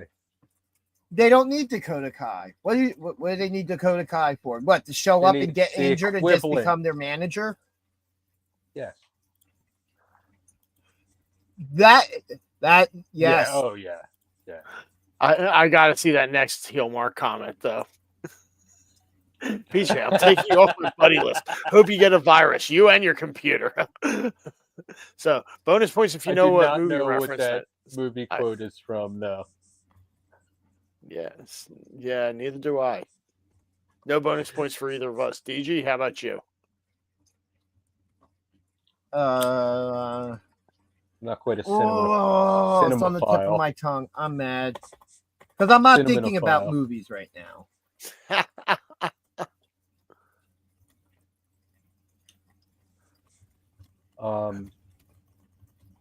Yeah, Bailey Julie is a good shout.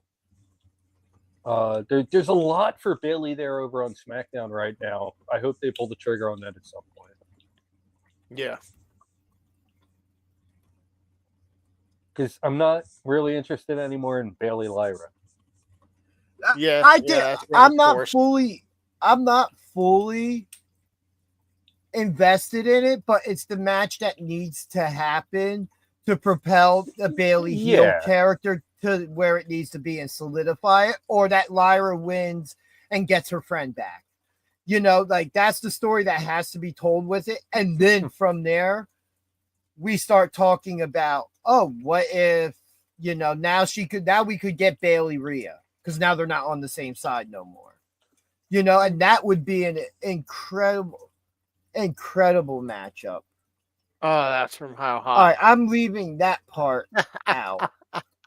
But Bailey as the Lily doll.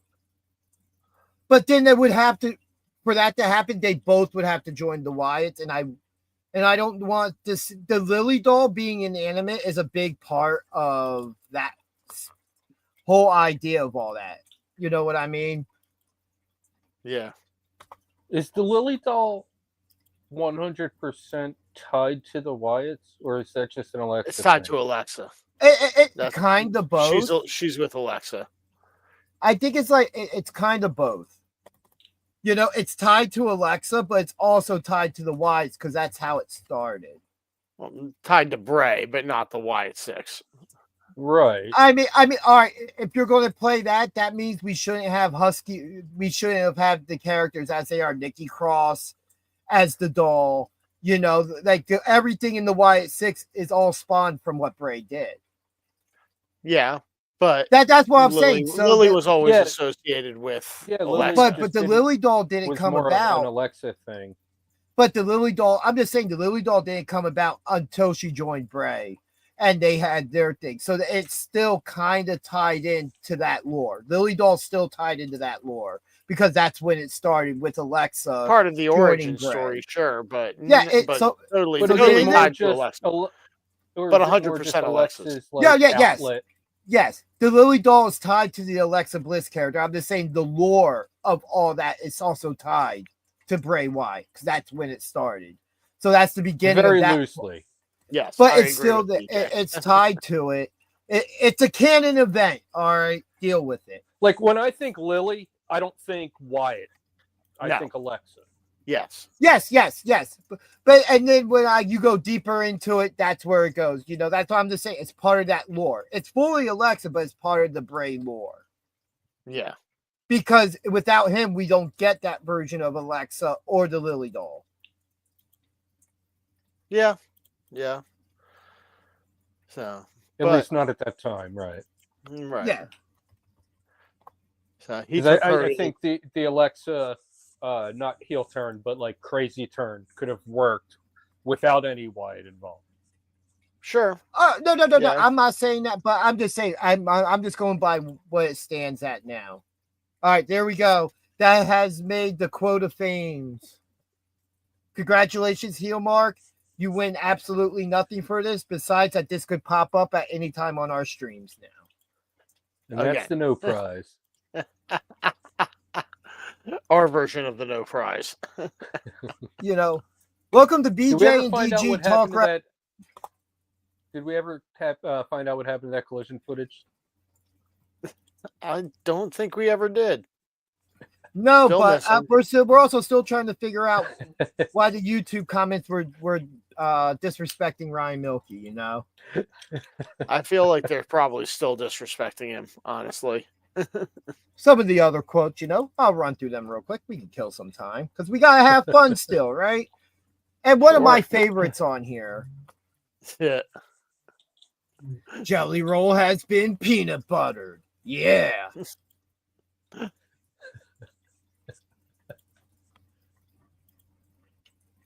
Now to see another female faction: Bailey, Julia, Asuka, Kiana James, and don't judge me for this one, Zeta Steel. Okay. You know what? I would do. I like it only if Kiana James is a manager and not a wrestler. Too big of a group we haven't for seen 5 her in ring for over a year. I mean, we're talking about a group with 5 active wrestlers. Also, you need enough females to warrant factions, but of just females. Oh, here we go. Off the top of your heads, if you can do it. Here we go. If you were to create, let's say, a new version of Evolution, but it's a female version of it. Ooh. Who are the females? So let's think of it in the building blocks. So you've got Ric Flair, original. Triple H, Randy, and Batista. Yes. Okay. So Trish Stratus playing the as role Ric of Flair. Ric Flair. Okay. Yep, okay. All right. Yeah, I can get with that. We'll do Natalya playing the role of Triple H. So Natalya's the leader of the faction. Roxanne Perez is Randy Orton. Okay. Stephanie Vaquer is Batista. Huh. I think I might do Tiffany Stratton as Randy Orton. Replace Natalya with Charlotte. Yeah. Replace Natalya with Charlotte. No. Put Tiffany in place of Randy, and in place of Batista. I would put. Let's see, who would I put in place? You're gonna take Stephanie out? Raquel Rodriguez. Okay. All right. Big bruising woman. Yeah, you're right. I'd take Charlotte to replace Rick because she would be the most declarated champion. Flair for Flair. Okay. Yep. That's why I went Trish. Yeah. But I'm just going to think of it like that because I feel like that's where you can make the connection to the two groups. Because if you're going, I was figuring her. See, I like her in the Triple H spot because she's still current. Let me see here. Charlotte, Stephanie in the Triple H spot. McMahon, that is. I figured as much. I'm thinking in my head of some of the wrestlers and stuff, and going through some of the young ones. And she's been around for a while, but something that heel mark current, not all time, just current. Current state of time. Like the Ric Flair character would be a retired wrestler. So Trish Stratus fits that bill perfect. In the triple, Trish fits that spot perfectly. Yeah. In the Triple H, in the Triple H role, and probably as the leader of the faction, Rhea Ripley. Okay. But but you want it to be more of a heel faction. I feel Charlotte can fit that heel role more than Rhea. Yeah, but they're both going to be heel in the same faction at the same time.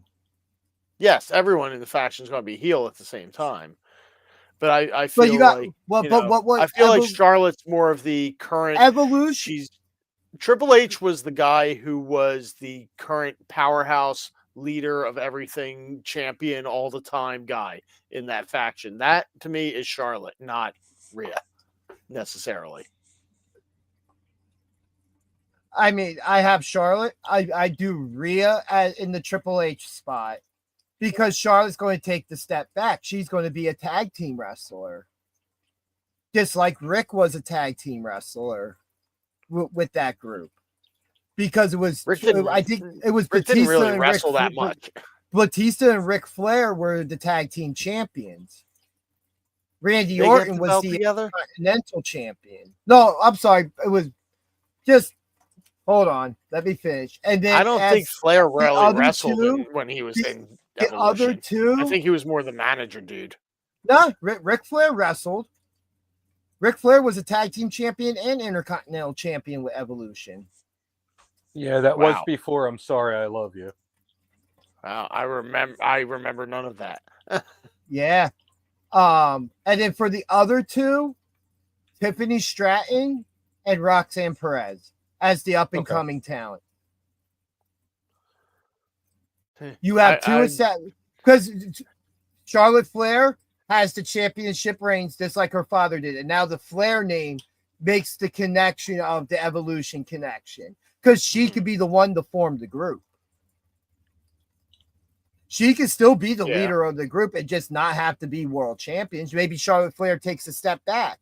And it's three active Triple H wasn't world champ a lot during Evolution. Yes, he was.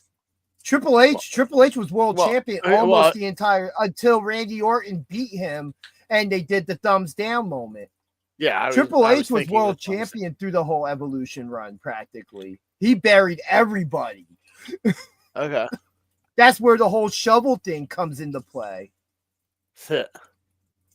Let's see. Steven Chambers in chat. Rhea in the Batista role, Charlotte in the Rick role, Natalya in the Triple H role, and Bayley in the Orton form or spot. I like that. That's not bad either. I think the Batista and Orton spots need to be younger people than either of those two, though. No, because you need somebody who's been well established with Charlotte covers. You have somebody who is established but still has plenty of time left. What I said was you need younger people in the Batista and Randy Orton roles than Bailey Humphrey. Right. Yeah, because if we're looking at like that and trying to remake that, then the role would have to be almost the same. And then let's see. Thrash, what's going on? Niall's a good one. What's Chelsea, up, Raquel, Jade Cargill would be a good fit in one of those roles too. The Batista spot. Yeah. The Batista spot. Yeah. You know what? For Jade Cargill. Yeah, you're absolutely right. Yeah, you know what? Yeah. I replaced Tiffy with Jade. You know what? No. I actually kind of like that lineup. No. Actually, no. Not sure about Chelsea. I replaced Tiffy with Lash Legend. With somebody from NXT. Sure. There it is. This is more of a nexus now. A female nexus. That we need more imported people if we're turning this into the nexus. True. No, now the group's gone to shit. Bianca Orton. Her and Jade as the Orton and Batista. Yeah, I can see that. No, I don't know. I think I don't know. That was a fun conversation. Yeah. And this is a Bruce Banner. Let's see. What else do we have to talk? Yeah, I actually really enjoyed a lot of wrestling this week, considering I got to watch all the shows live for the first time in a while. Yeah. I actually less distracting week. WWE actually put on really good shows this week. I didn't feel like they dragged like the last couple weeks did, which is fine because shows it's going to have ups and downs. Yeah. Yes, Heel Mark, we did bring yours up.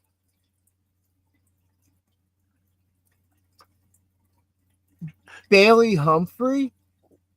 I'm not sure. You can't have two Baileys. You can't have two Baileys. No. It's one Bailey too many. Especially I if said they're that both earlier. spelled the Who same. is Bailey Humphrey? Is that like Bailey Girl? No, that's Bailey from an alternate timeline. Let's see. Don't know about you guys, but I'm very I am actually looking forward to All Out. It's just I won't be able to watch it live because on September 20th we will be in Mount Holly, New Jersey. Yes. Scenic, downtown Mount Holly, New Jersey. You guys take over. I will be right back. All right.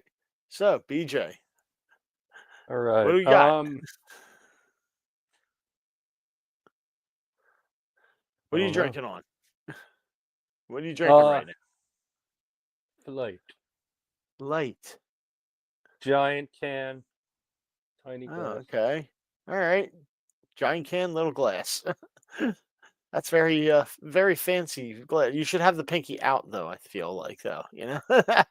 It's kind of like reflex to like not do that. Right, yeah. I'm very self-conscious about that. Spillage.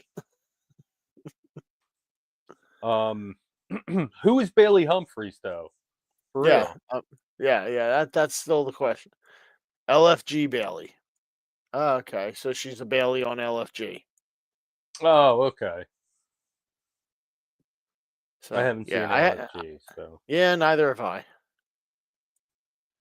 Waiting for the Bailey more heel wrestling turn than time. From Stephen Chambers, waiting for the Bailey heel turn is like waiting for Veer to debut. For real. What was her name? What was her name? She's coming. And then she just went back to her original gimmick. I don't remember. What was her name? Oh, this is going to bother me now. Oh, wait, that's probably copyrighted. Well, Wrestling Jeopardy gets away with it. Well, yeah, that's Wrestling Jeopardy. Oh my God, who was it? She had like a generic woman name. Valerie. This is like 5 years ago. And then she went to TNA. Yeah, I wasn't really watching TNA at that point, so oh my God. Okay. Unfortunately, I have to look this up because I cannot. ADD wins out, or OCD, whichever DD.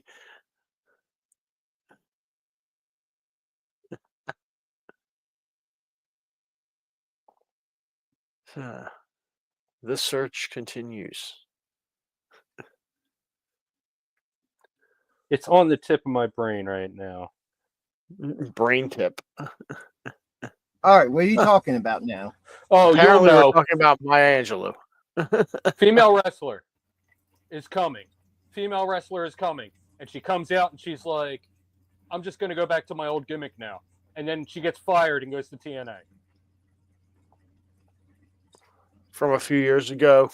Promos for 6 months. Vignettes for 6 months. She finally comes out and she's like, you've seen the transformation? Now I'm going to go back to who I was. Yeah, neither one of us can figure out who it is. It's a bit of a vague description. That's my problem. Dude, it's literally like...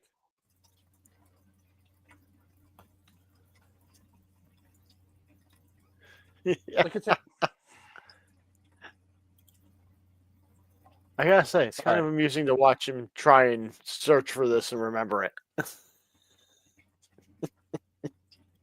Like, her, like, is coming was just a longer name of her current name. Right. Chat right now, you are not helping out. I'm super disappointed. It's Maya Angelou.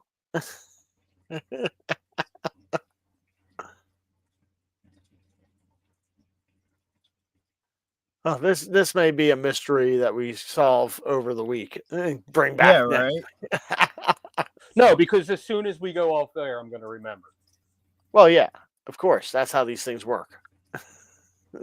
Which, speaking, when we go off the air, don't forget, if you haven't already, don't forget to go over to Twitch and follow our page so you don't miss our first live broadcast there whenever that may happen. So, Steven in the chat suggests Taylor Wilde. No. I'm not familiar with Taylor Wilde. No, she was in TNA. This is like 5 years ago. You were like 5 years ago. Oh, we're not on screen. No, we are not. I can see a finger. Oh, wow. Oh, sorry. my God. Okay, I'm just going to look up the WWE roster from that year. I'm going to be So like, this was a so mad when I pre-COVID figure thing? this out. No, it was like 2020. So like a during COVID thing. The transformation is complete, and now I'm going to transform back to, like, nobody remembers this. God, I hope this wasn't a fever dream. Maybe it just wasn't memorable. No, it totally wasn't. But like, it's something that everyone. There were vignettes for 6 months every week. She's coming. The transformation is coming. Was it Tony Storm? Like when she was doing badly and no. Was she main roster? Oh God, she was. I think she got the main roster for a hot minute before they cut her. This is so frustrating, and we are not going off air until I figure this out. I call BS on that.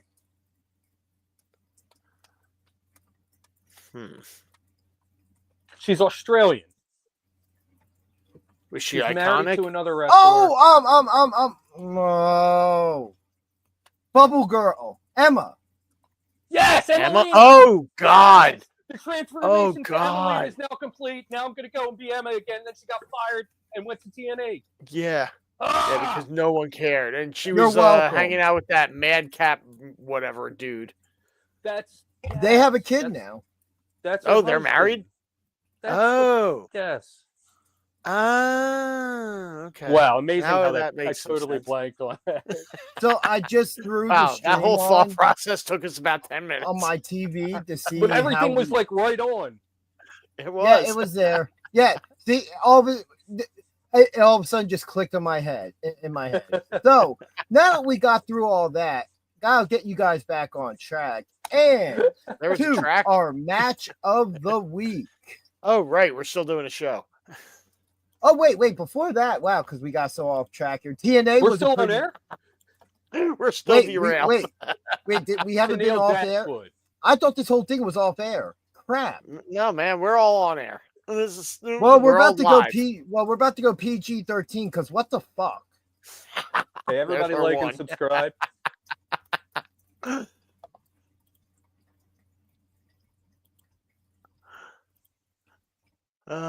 Good golly, Miss Molly. But yeah, so just real quick, just to run down NXT really quick while you guys think of your matches of the week. Lash Legend defeated Jada Parker. After the match, they still kind of got into it, so it looks like that's a feud going forward. Of course. Looks like we're going to get Javon Evans and Josh Briggs feud going forward. I thought the speed match on NXT this week with Candice LeRae and Xia Brookside was pretty good. I'm glad to see this on TV finally, because if they had done this, maybe it would have done better on Twitter if you had this style matches and presented it on the shows every once in a while. Problem is nobody uses Twitter anymore. Yeah. We had Trick Williams in the ring cutting a promo, and we get the return. Well, appearance, but I'm guessing it's going to be a short-term return for two of the greatest stars in NXT history in DIY. Yes. And Gargano and Ciampa returning. Yeah.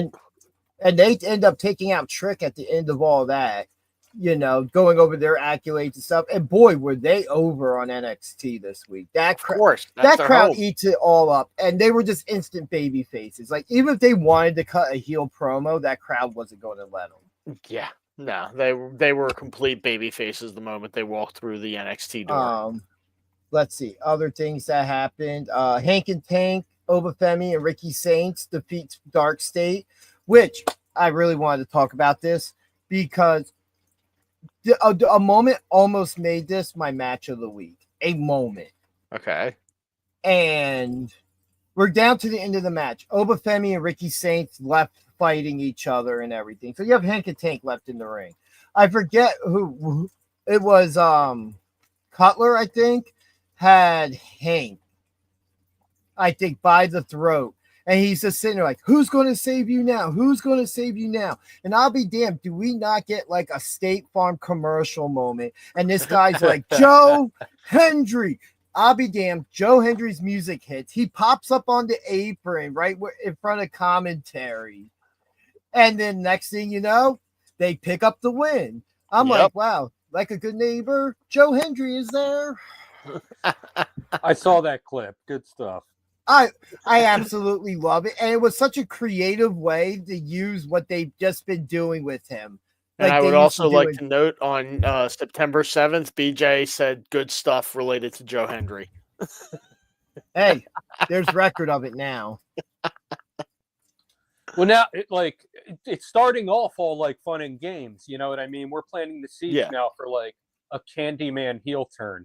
Like, I wouldn't say that because they've been doing this in TNA for years. It's just now they're finally just starting to lean into it in NXT, which I wonder what it's going to lead to in NXT, or is this just them like, hey man, you just want to come pop up and get paid real quick? If that's the case, hey, more power to Joe for that one. I don't know. Why he works better as a heel, so I would love to see like a Candyman style like. That would be cool. If you accidentally say his name, then he'll appear and just take you out. Lights go out. He pops up, big smile on his face. And then related to NXT on TNA this week to open up the show. Sure, BJ. We got announced who Trick Williams will be defending the championship against at Bound for Glory, and it will be, Trick Williams defending against Mike Santana. Yeah.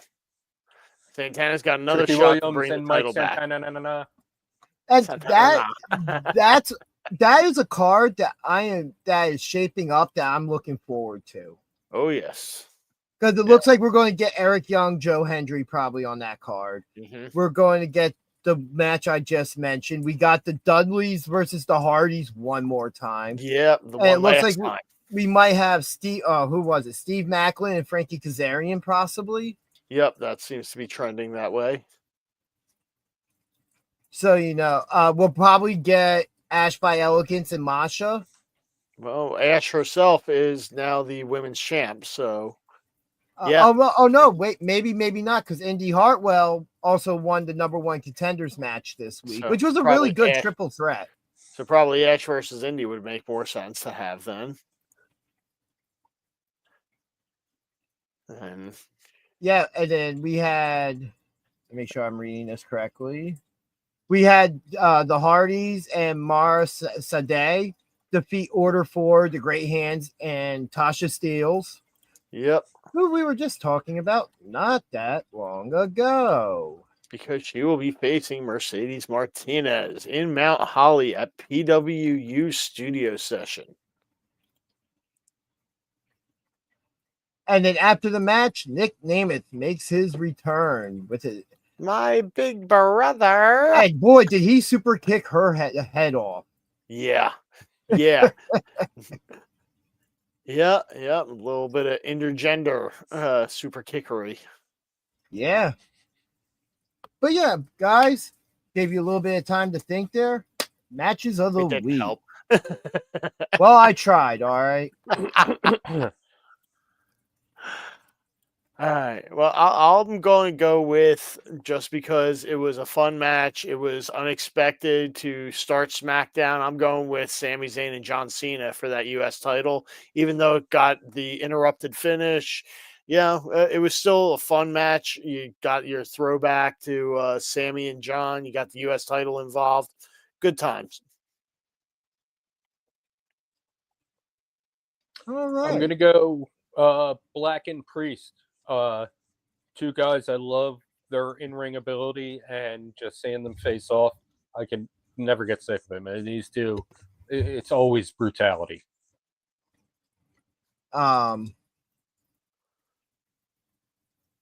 Let's see, my match of the week. Which great choices from all you guys. You know what? I am going to go with Garcia and Mox. That was from the one. opening match of Collision this week. But there was some. I'm thinking of. Never mind. I'm thinking of last week's Dynamite. Yeah, they rematched it. Like even last week, their match was good. Like they've gone out there back-to-back weeks and put on great matches. And there's so many other Adam Priest, who was one of the guys as part of that whole split up thing from Dynamite, teamed with the new Dynamite kid Tom Billington, and it lost to FTR, but that was a pretty good tag team match on Collision last night. Yeah, Priest and Black was really good as well. I mean, for me though, I think the one moment out of all wrestling that's stuck in my head this week is the return of AJ Lee. I was just going to pick a moment of the week overall. That's AJ absolutely Lee's the moment return. of the week. Yeah, no question. And again, I just want to reemphasize, I'm so happy it's not just a one-off and she's signing a multi-year deal. We're going to see AJ Lee putting over the best of the young female talent that WWE has to offer. Good stuff. Oh, just by the way, where was it? Oh, something Mark Briscoe said this week as a quote, and I absolutely made me laugh. And I love everything Mark Briscoe Well, says. I'm about to say, if you have kids around, please have them leave the room right now. But it's during the Mark Briscoe promo this week on Dynamite, and he says that Don Callis looks like Elton John dressed up as a prosthetic penis for Halloween. Pop me so good. Like, that was a great that got me too. Like, I had to rewind it and just like, did he really just say that? Sure enough. Yeah. So anything you guys are looking forward to this week?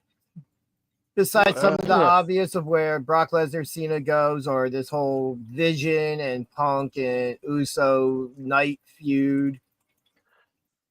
Honestly, just more Priest Black matches.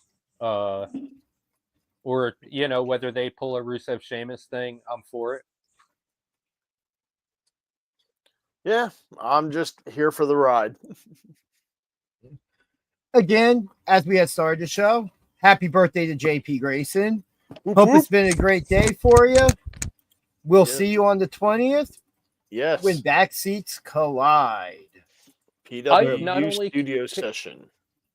Not only can I not wait for that show, because that show is just going to be absolutely amazing, I can't wait for our preview show to talk about these matches, because every time I see these match cards, I'm like, I want to talk about this right now, but I got to wait. Going to be talking about it next week. Are we supposed to be showing? Oh, we're going to be having. Well, I don't know. It ain't us in control. We're not going to be the ones in trouble. Yes, exactly. Yes, that too. Yep. Also, by the way, shout out to some of our friends real quick. Yeah. Oh, there it goes. Wyatt Wrestling Club. Give them a follow on YouTube and Instagram. He just did a really fun thing this week. He did a simulated Royal Rumble in WWE 2K25, and all of us were participants. Oh, okay. And he had us all cut little promos for it. It was cool. Yeah. Also, don't forget to check out our official review of the 2-day war between GCW and JCW. Now that they have aired both episodes on their YouTube channel, now you can come check out our review of it.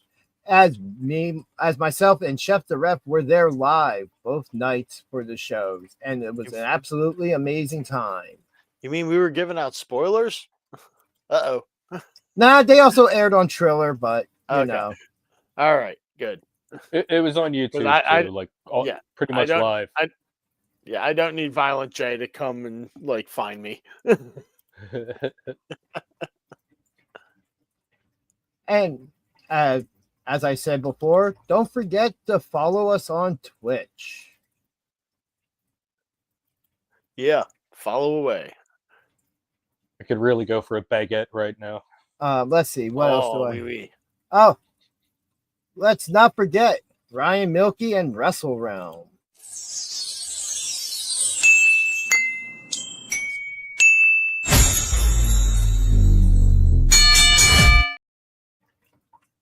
That audio is so good. Yeah, it really is. When you wish upon a star, makes no difference who you are, 'cause when you wish upon a star, your dreams come true.